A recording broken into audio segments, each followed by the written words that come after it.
নানা সংকট আর প্রতিকূলতার মাঝেও সামগ্রিকভাবে ভালো অবস্থায় ছিল দেশের রপ্তানি খাত, কিন্তু ব্যতিক্রম দেখা গেল চলতি বছরের এপ্রিল মাসে। ঈদের ছুটির দীর্ঘ বিরতি আর গ্যাস সংকটে থমকে গেল দেশের রপ্তানির গতি। ফলাফল, গত 10 মাসের মধ্যে এই প্রথম সর্বনিম্ন রপ্তানি আয়।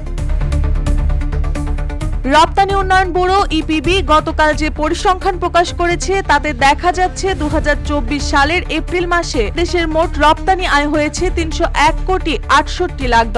আগের বছর একই সময়ে এই আয় ছিল $299.10 কোটি, অর্থাৎ প্রবৃদ্ধি হয়েছে মাত্র 0.86%। এই আয় গেল 10 মাসের মধ্যে সবচেয়ে কম। এই সময় তৈরি পোশাক খাতেও দেখা গেছে ধীর গতি। একক এপ্রিল মাসে রপ্তানি আয় বেড়েছে মাত্র 0.44%। RICL TMX, যুগের পর যুগ স্থাপনা থাকে মজবুত। এই খাত থেকে আয় এসেছে $239 কোটি, যা গত বছরের একই সময়ে ছিল $238 কোটি।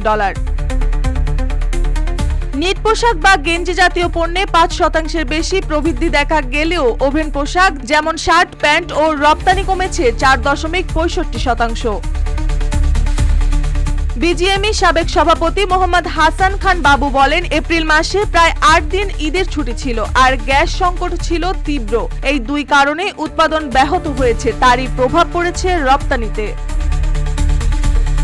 সামগ্রিক 10 মাসের হিসেবে এখনো ইতিবাচক প্রবৃদ্ধি রয়েছে। চলতি অর্থ বছরে জুলাই থেকে এপ্রিল পর্যন্ত রপ্তানি আয় দাঁড়িয়েছে $4020 কোটি, যা আগের অর্থ বছরের একই সময়ের চেয়ে 9.83% বেশি।